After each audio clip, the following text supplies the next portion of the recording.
Firstly ಒಂದು fitness ಅಂತ ಬಂದರೆ ಜನಗಳ ನಾರ್ಮಲ್ ಜನಗಳ ಪರ್ಸ್ಪೆಕ್ಟಿವ್ನ ಮನಸ್ಸಲ್ಲಿ ಇಟ್ಕೊಂಡು 3 ಹ್ಯಾಕ್ಸ್ ನೀವು ಕೊಡೋದಾದರೆ ತುಂಬ ಫಿಟ್ಟಾಗಿರ್ಬೇಕಂದ್ರೆ 3 simple rules to follow, evergreen rules. 3 simple rules ಮಾಡೋದು ಮುಂಚೆ ಇಬ್ಬರು, ಒಂದು ಪ್ರೊಫೆಷ್ನಲ್ಸ್ ಬರ್ತಾರೆ, ಒಬ್ಬರು ನಾನ್ ಪ್ರೊಫೆಷ್ನಲ್ಸ್ ಬರ್ತಾರೆ. ರೈಟ್. ಪ್ರೊಫೆಷ್ನಲ್ ಸೆಟಪ್ಪೇ ಬೇರೆ, ಅವ್ರನ್ನ ನೋಡ್ಬಿಟ್ಟು ನಾವು ನಾರ್ಮಲ್ ಜನ ಮಾಡೋಕ್ಕಾಗಲ್ಲ. ಅವ್ರದ್ದು ಬೇರೆ ಅಂದರೆ ಏನೇನಿರುತ್ತೆ? ಅವ್ರದ್ದು ಡಯಟ್ ಬೇರೆ ಇರುತ್ತೆ, ಅವರು ಪ್ಯಾಟರ್ನ್ ಬೇರೆ ಇರುತ್ತೆ, ಆಮೇಲೆ ಅವ್ರು ಅಗ್ರೆಸಿವ್ ಆಗಿರ್ತಾರೆ. ಯಾಕಂದರೆ is going to competitive world, ಅವ್ರು ಕಾಂಪಿಟೇಷನ್ಗೆ ಫೈಟ್ ಮಾಡ್ತಾರದು. ನಾರ್ಮಲ್ ಜನ ಅವ್ರನ್ನ ನೋಡ್ಕೊಂಬಿಟ್ಟು ಅವ್ರ ಥರ ನಾನು ಡೆಡ್ ಲಿಫ್ಟ್ ಮಾಡಿಬಿಡ್ತೀನಿ, ಅವ್ನು ಮಾಡ್ತದೆ ಅಂತ ನಾನು ಮಾಡಿಬಿಡ್ತೀನಿ ಅಂತ ತುಂಬ ಜನ ಕಾಂಪಿಟೇಷನ್ ಮಾಡ್ತಾರೆ. ನಮ್ಮದು ಲೈಫ್ ಬೇರೆ, ನಮ್ಮ ಜಾಯಿಂಟ್ಸ್ ಬೇರೆ, ನಮ್ಮ ಥಿಂಕಿಂಗ್ ಬೇರೆ. ನಾವು ನಾರ್ಮಲ್ ಜನ 3 ಹ್ಯಾಕ್ಸ್ ಏನಂದರೆ ಒಳ್ಳೆ ತಿನ್ನಬೇಕು. ಏನು ತಿನ್ನಬೇಕು? ಮನೆ ಊಟ ತಿನ್ನಬೇಕು. ಯಾಕೆ? ಆಚೆ ಕಡೆ ತುಂಬ ಇವಾಗ ಯಾವುದೇ ಹೋಟ್ಲಲ್ಲಿ ಅವ್ನು ಒಳ್ಳೆ ಊಟ ಅಂತ ಕೊಡಲ್ಲ ನಮಗೆ. ಆ ಟೇಸ್ಟಿಂಗ್ ಪೌಡ್ರು ಅದು ಇದು ಹಾಕಿ ಕೊಡ್ತಾನೆ, ಅದು ಸುಮ್ಮನೆ ಅಂತ ನಮಗೆ ಮಾಡಲ್ಲ. ಆ ಟೇಸ್ಟ್ ಇಲ್ಲದೆ ನಾವು ತಿನ್ನಲ್ಲ. ಅದನ್ನೇ ಮನೇಲಿ ಊಟ, ಒಳ್ಳೆ ಮನೆ ಊಟ, ಒಂದು ದಿವಸಕ್ಕೆ ಒಂದು ಸತಿ ಎಕ್ಸಸೈಸು, ಆಮೇಲೆ ಆರಾಮಾಗಿ ಫ್ರೆಂಡ್ಸ್ ಜೊತೆ ಟೈಮ್ ಸ್ಪೆಂಡ್ ಮಾಡಬೇಕು. ಈ 3 ಹ್ಯಾಕ್ಸು ಫ್ರೆಂಡ್ಸ್ ಜೊತೆ ಇದ್ದರೆ ಅದು ಝೋನೇ ಬೇರೆ.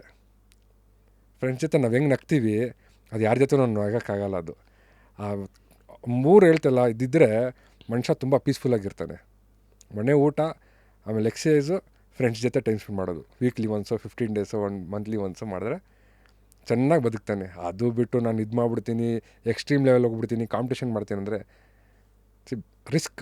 Any day it's a risk to your body, joints, ಬಾಡಿಗೆಲ್ಲ. ಪ್ರೊಫೆಷ್ನಲ್ ಮಾಡೋನು ಈ 3 ಬಿಟ್ಟು ಫೋಕಸ್ಡ್ ಆಗಿದ್ದರೆ ಅವ್ನು 3 ಬಿಟ್ಟು ಅಲ್ಲ, it will be only for 10 years. ಅವ್ನು 20 ಇಯರ್ಸಲ್ಲಿದೆ, 30 ಇಯರ್ಸ್ವರೆಗೂ ಮಾಡ್ಬೋದು ಅಷ್ಟೇ ಪೀಕ್. 30 ಇಯರ್ಸ್ ಆದಮೇಲೆ ಇದಕ್ಕೆ ವಾಪಸ್ ಬರಬೇಕು. ಅವನು ಊಟ ಗೀಟ ಮಾಡಿಕೊಂಡು ಆರಾಮಾಗಿ ಲೈಫ್ ಮಾಡಿಕೊಂಡು ಇದು ಮಾಡಬೇಕು. ನಾನು ಪುಷ್ ಮಾಡ್ತೀನಿ ಅಂದರೆ ಬಾಡಿ ಸಪೋರ್ಟ್ ಮಾಡಲ್ಲ, ಟಿಶ್ಯೂ ಟೇರ್ ಆಗ್ತಾ ಇರತ್ತೆ, ಜಾಯಿಂಟ್ ಸಪೋರ್ಟ್ ಮಾಡಲ್ಲ, ಬಾಡಿ ತುಂಬ ಇದು ಕೊಡಲ್ಲ ನಮಗೆ, ಸಪೋರ್ಟ್ ಮಾಡಲ್ಲ ನಮಗೆ. ಅಫ್ಕೋರ್ಸ್ ಸ್ಪೋರ್ಟ್ಸ್ ಅಂತ ಬಂದಾಗ ಮೇರಿ ಕಾಮ್ ಅವರ ಒಂದು life is an example to lot of them. ಹೌದು. ಅಂದರೆ ಒಂದು ತಾಯಿ ಆದಮೇಲೂ ಮೆಡಲ್ ಗೆದ್ದರು, ಒಂದಲ್ಲ, ಅದು 6 time world champion despite all odds. Manipur ಅಂತ ಚಿಕ್ಕ ಫ್ಯಾಮಿಲಿಯಿಂದ ಬಂದು ಬಾಕ್ಸಿಂಗ್ ಅಂತೆಲ್ಲ ಮಾಡ್ತಾ ಇರೋದು ಮನೆಯವರಿಂದಲೂ ಹೈಡೆಲ್ಲ ಮಾಡ್ಕೊಂಡು ಮಾಡಿದ್ದು. ಸೊ ಮಾರಲ್ ಇಸ್ ಎಕ್ಸ್ಕ್ಯೂಸಸ್ಗಳು, ನೆಪಗಳು ಯಾವತ್ತೂ ಮೆಡಲ್ಸ್ಗಳನ್ನು ಗೆದ್ಕೊಡಲ್ಲ. Reason will be a reason. Yes, so it's resilience ಅಂತ. ಸೊ ಎಲ್ಲೋ ಒಂದು ಕಡೆ ಸ್ಪೋರ್ಟ್ಸ್ ಅಂತ ಬಂದಾಗ ಈ ರೆಸಿಲಿಯನ್ಸ್ ಛಲ ಅದು ಬೆಳೆಸ್ಕೊಳ್ಳೋದ ಅಥವಾ ಅದಾಗದೇ ಒಳಗಿರೋದೇ ಸರ್ಕಮ್ಸ್ಟೆನ್ಸಸ್ ಆಚೆಗೆ ತರೋದ?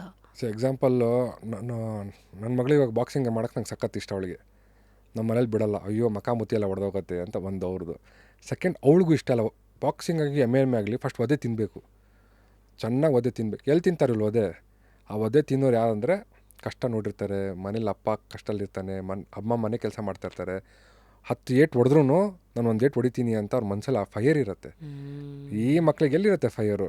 ನೀವು ಯಾವುದೇ ದೊಡ್ಡ ದೊಡ್ಡ ಸ್ಕೂಲ್ ಮಕ್ಳಿಗೆ ಎತ್ತಿ, ಇಲ್ಲೊಂದು ಬಿಲ್ಡರ್ಸ್ ಮಕ್ಕಳು, ಇಲ್ಲೊಂದು ದೊಡ್ಡ ರಿಯಲ್ ಎಸ್ಟೇಟ್ ಮಕ್ಕಳನ್ನ ಫೈಟಿಂಗ್ ಬನ್ನಿಯೇ ಎಲ್ಲಿ ಬರ್ತಾರೆ ಅವರು? ಮಖ ಹೊಡೆದೋಗುತ್ತೆ. They are very conscious about everything. ನಮ್ಮ ಮಕ್ಳಿಗೆ ರೋಡ್ ಸೈಡ್ ಮಕ್ಳಿಗೆ ಎತ್ಕೊಂಬನ್ನಿ, ಯಾರು ಹೊಡೆದ್ರೂ ಹೊಡಿತದೆ, ಏನು ಕಟ್ಟಾದರೂ ಪರವಾಗಿಲ್ಲ. They want to live the life. ಮನೆ ಕಟ್ಸ್ಬೇಕು, ದುಡ್ಡು ಬೇಕು, ಸರ್ವೈವಲ್ ಅವ್ರಿಗದು, ಬದುಕಲೇಬೇಕು, ಏನಾದ್ರು ಮಾಡ್ಬೇಕಂತ. ಇಲ್ಲಾಂದರೆ 100 ಆಪ್ಷನ್ಸ್ ಇರುತ್ತೆ. ಹೌದು. ಅಂದರೆ ಈಸಿಯಾಗಿ ಬಿಟ್ಕೊಟ್ಬಿಡೋ ಮನೋಭಾವ ಎಲ್ಲ ಇರೋರಲ್ಲಿ ಜಾಸ್ತಿ ಅನ್ನೋ ಒಂದು ಪಾಯಿಂಟ್, ಕೆಲವರಲ್ಲಿ ಮೋಸ್ಟ್ಲಿ. ಇವಾಗ ಒದೆ ತಿನ್ಬಿಟ್ಟು ಬಂದ ತಕ್ಷಣ ಅಮ್ಮ ಇದು ಮಾಡ್ತಾರೆ, ಏನಪ್ಪ ಇಲ್ಲಿ ಒದೆ ತಿನ್ಬಿಟ್ಟೆ ರಕ್ತ ಬರ್ತಾಯಿದೆ, ಅಯ್ಯೋ ಹೋಗ್ಲೇಬೇಡ ನೀನು ಅಲ್ಲಿಗೆ, ನಾನು ಹಿಂಗೆ ಸಾಕ್ತೀನಿ, ನೀನೇನೋ ನಮ್ಗೆ ಸಾಕೋದು ಅಂತ ನಮ್ಮ ಮನೇಲಿ ಹೇಳ್ತಾರೆ. ಅದೇ ಆಚೆ ಕಡೆ ಅವನು ತಿಂದವನು ಬೀಳ್ತಾನೋ, ಮನೆಗೆ ಹೋಗಲ್ಲ. ನೀವು ಎಮ್ಮೆನೇ ತೊಗೊಳ್ಳಿ, ಎಂತೆಂಥ ದೊಡ್ಡ ದೊಡ್ಡ ಫೈಟ್ರಸ್ಸು ಎಲ್ಲ ಆ ಫೈರ್ ಬಂದಿರೋರೇ ಆಡಿರೋದು. ಇಲ್ಲ ಅಂದರೆ ತುಂಬ ಕಷ್ಟ. ರಾಂಗ್ ಥಿಂಕಿಂಗಲ್ಲಿರ್ತಾರೆ. ಆಮೇಲೆ ತುಂಬ ಜನ ನಾನು ಫೈಟಿಂಗ್ ಮಾಡ್ತೀನಿ, ನಾನು ಕರಾಟೆಗೆ ಹೋಗ್ತೀನಿ. ರಾಂಗ್ ಥಿಂಕಿಂಗ್ ಅಂದರೆ ಇವಾಗ ನೋಡಿ, ಇವಾಗ ತುಂಬ ಜನ ನಂಗೆ ಆಸೆ, ನನ್ನ ಮಗಳು ಒಂದು ಅಥ್ಲೀಟ್ ಆಗಬೇಕು, ನಾನು ಏನು ಮಾಡಿಲ್ಲ ಅದು ಮಾಡಬೇಕು ಅಂತ. ನನ್ನ ಮಗಳು ಮಾಡಲ್ಲ ಹಂಗೆ. ಅವಳಿಗೆ ರನ್ನಿಂಗಲ್ಲೇ ಇಂಟ್ರೆಸ್ಟ್ ಇಲ್ಲ, ಅವಳಿಗೆ ಓಡಬೇಕಂದ್ರೆ ಆಗಲ್ಲ ಅವಳಿಗೆ.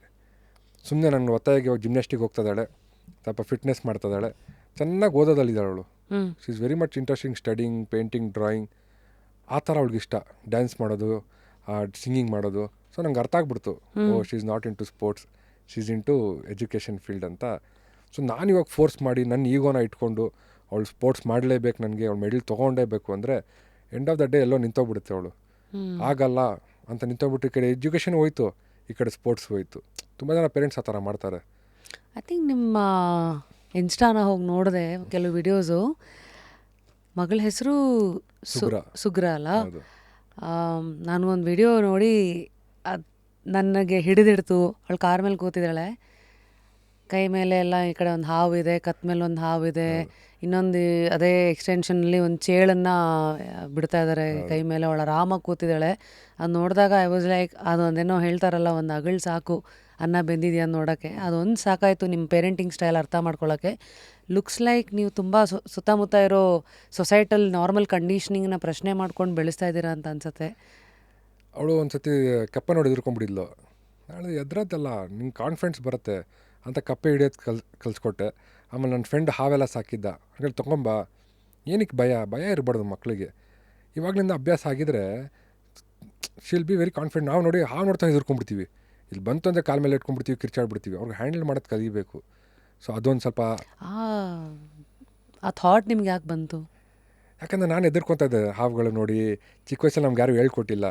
ಸೊ ನಾನೇನೇನು ಸಣ್ಣ ಮಿಸ್ಟೇಕ್ಸ್ ಮಾಡಿದ್ದೀನಿ, ಅದು ನನ್ನ ಮಗಳು ಮಾಡೋದು ಬೇಡ ಅಂತ ಇದು ಮಾಡಿದೆ. ಆಮೇಲೆ ಅವಳಿಗೂ ಅಷ್ಟೇ, ಎಲ್ಲ ಕಡಿಮೆ ಇದೆ, ಅವಳಿಗೆ ಲಕ್ಸುರಿ ಲೈಫ್ ಕೊಡೋದು ಬೇಡ. ಯಾಕಂದರೆ ಮಕ್ಳಿಗೆ ಗೊತ್ತಾಗಲ್ಲ, ತೋರಿಸ್ಬಿಟ್ರೆ ಏನಾಗ್ತಾರೆ ಆ ಪೀಕಲ್ಲಿ ಬಂದ್ಬಿಡ್ತಾರೆ ಅವರು. ಅಂದರೆ ಸೊ ಇವಾಗ ನಾನು ಗೌರ್ಮೆಂಟ್ ಸ್ಕೂಲಲ್ಲಿ ಹಾಕಿದ್ದೀನಿ ಅವಳಿಗೆ. ಸಿದ್ಕೊಂಡು ಗೌರ್ಮೆಂಟ್ ಸ್ಕೂಲ್, ನಮ್ಮ ಫ್ಯಾಮಿಲಿ ಆಗಲಿ ನನ್ನ ಫ್ರೆಂಡ್ಸ್ ಆಗಲ್ಲ, ಏನೋ ನೀನು ಈ ಥರ ಎಲ್ಲ ಮಾಡ್ತೀಯ, ನೀನು ಮಾಡಿದ ಕೆಲಸಕ್ಕೆ ನಮ್ಮ ಮನೇಲೆಲ್ಲ ಒಂಥರ ಬೇಜಾರು ಮಾಡ್ಕೋತಾರೆ, ಅವ್ರಿಗೆಲ್ಲ ಇದೆ ತೊಗೊಂಡೋ ಗೌರ್ಮೆಂಟ್ ಸ್ಕೂಲಲ್ಲಿ ಯಾಕೆ ಹಾಕಿದ್ರು. ನನ್ನ ಮಗಳು ಅಲ್ಲಿ ಓದಬೇಕಂತ ನಂಗೆ ಆಸೆ. ಯಾಕೆ ಥಾಟ್ ಬಂತು? ಯಾಕಂದರೆ ಪ್ರೈವೇಟ್ ಸ್ಕೂಲಲ್ಲಿ ನೋಡಿದ್ದೀನಿ, ನನ್ನ ಕಸಿನ್ಸ್ ಮಕ್ಕಳು, ನನ್ನ ಫ್ರೆಂಡ್ಸ್ ಮಕ್ಕಳು, ಡ್ಯಾಡಿ ನೀನು ಯಾಕೆ ಕಾರಲ್ಲಿ ಬರ್ತಾಯಿದ್ದೆ ಅಂತ ನನ್ನ ಫ್ರೆಂಡ್ಸ್ ಕೇಳ್ತಾರೆ.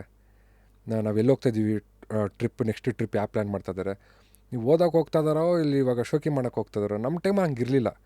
ಹೋದ ತಕ್ಷಣ ನನ್ನ ಫ್ರೆಂಡ್ಸೇ ನಮ್ಮ ಜೀವನ. ಫ್ರೆಂಡ್ಸ್ ಜೊತೆ ಮಾತಾಡಿದ್ವಿ, ತಿಂದ್ವಿ, ಅವ್ರ ಟಿಫನ್ ನಾವು ತಿಂತಿದ್ವಿ, ನಮ್ಮ ಟಿಫನ್ ಅವ್ರು ತಿಂತಾಯಿದ್ರು. ಇವಾಗ ಹಂಗಿಲ್ಲ ಮಕ್ಕಳು. ಮಂಡೇ ಟು ಫ್ರೈಡೇ ಸ್ಕೂಲ್ಗೆ ಹೋಗ್ತಾರೆ, ಸ್ಯಾಟರ್ಡೆ ಬಂದ ತಕ್ಷಣ ಪ್ಲ್ಯಾನ್ ಮಾಡ್ತಾರೆ ಆಚೆ ಹೋಗೋದು. ಯಾವ ಮಕ್ಕಳು ಬಿಟ್ಬಿಟ್ರೆ ಅವ್ರು ಹೇಳ್ತಾರೆ, ಮಮ್ಮಿ ಅವರೆಲ್ಲ ಅಲ್ಲೋದ್ರು, ನಮಗೂ ಕರ್ಕೊಂಡು ಹೋಗು ನೀನು. ಸೊ ನಾನು ಗೌರ್ಮೆಂಟ್ ಸ್ಕೂಲಲ್ಲಿ ಮಕ್ಕಳೆಲ್ಲ ಆಟೋ ಡ್ರೈವರ್ ಮಕ್ಕಳು, ಮನೆ ಕೆಲಸ ಮಾಡೋ ಮಕ್ಕಳು, ಇಂಥವ್ರ ಮಕ್ಕಳು ಬರೋದಲ್ಲಿ. ಸೊ ಅವಳಿಗೆ ಗೊತ್ತಿರಬೇಕು ಇಂಥ ಮಕ್ಕಳ ಜೊತೆ ನಾನು ಓದ್ತಾ ಇದ್ದೀನಿ ಅಂತ ಆ ಥಾಟ್ ಇರಬಾರ್ದು. ಹೇಗಿದೆ ಈ ಎಕ್ಸ್ಪೆರಿಮೆಂಟು? ಚೆನ್ನಾಗೋಳು ಸ್ಟಡೀಸ್ಗೆ ಏನು ತೊಂದರೆ ಆಗ್ತಾ ಇಲ್ವಾ? ನೀವು ಅಂದ್ಕೊಂಡಂಗೆ ವರ್ಕೌಟ್ ಆಗ್ತಾ ಇದೆಯಾ? ಸೂಪರಾಗಿ ಆಗ್ತದೆ, ಚೆನ್ನಾಗಿ ಕಲಿತಾ ಇದ್ದಾಳೆ, ಕನ್ನಡ ಸಖತ್ತಾಗಿ ಕಲಿತಾ ಇದೆ, ಎಲ್ಲರ ಬಗ್ಗೆ ತಿಳ್ಕೊತಾ ಇದ್ದಾಳೆ ಅವಳು. ಯಾರು ಏನು, ಯಾರು ಯಾವಾಗ ಏನು ಮಾಡಿದ್ರು ಹಿಸ್ಟ್ರಿ ತಿಳ್ಕೊತಾ ಇದ್ದಾಳೆ. ನಾವು ಬಂದಿರೋದು ಕಲ್ಚರಲ್ ಬ್ಯಾಕ್ಗ್ರೌಂಡಿಂದ. ಆ ಭಯ, ಅವಳು ಯಾವುದು ಬೆಂಚೆಲ್ಲ ಕೆಳಗಡೆ ನೆಲದ ಮೇಲೆ ಕೂತ್ಕೋತಾ ಇರೋದು. ಸೊ ಗಲೀಜು ಮಾಡ್ಕೊಂಡು ಬರ್ತಾಳೆ ಬಟ್ಟೆ ಬರೋವಾಗ. ಸೊ ಖುಷಿಯಾಗತ್ತೆ, ಅಲ್ಲಿಂದ ಊಟ ತಿಂತಾಳೆ, ಅಲ್ಲಿರ್ತಾಳೆ. ಗೌರ್ಮೆಂಟ್ ಸ್ಕೂಲಲ್ಲಿ ಹೇಗಿರುತ್ತೆ? ತುಂಬ ಒಳ್ಳೆ ಊಟ. ಬೆಳಿಗ್ಗೆ ಹೋದ ತಕ್ಷಣ ಹಾಲು ಮತ್ತು ಬಾಳೆಹಣ್ಣು ಕೊಡ್ತಾರೆ.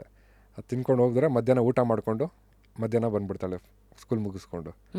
ಸೊ ನಂಗೆ ತುಂಬ ಖುಷಿ ಅವಳು ಹೋಗ್ತಾ ಇರೋದು. ಅವಳು very brave and very experimental Roshan ಅಲ್ವಾ? ಹೌದು. ಅಂದರೆ ಎಲ್ಲ ಇರೋರ ಮನೆಯವರು ಗೌರ್ಮೆಂಟ್ ಸ್ಕೂಲ್ಗೆ ಅಂತ ಹಾಕೋದು ಯಾಕೆ ಅಂತ ಅರ್ಥ ಆಯಿತು. ಹೇಗೆ ಅದು ಇಲ್ಲಿವರೆಗೂ ವರ್ಕೌಟ್ ಆಗಿದೆ ಅದು ಅರ್ಥ ಆಯಿತು.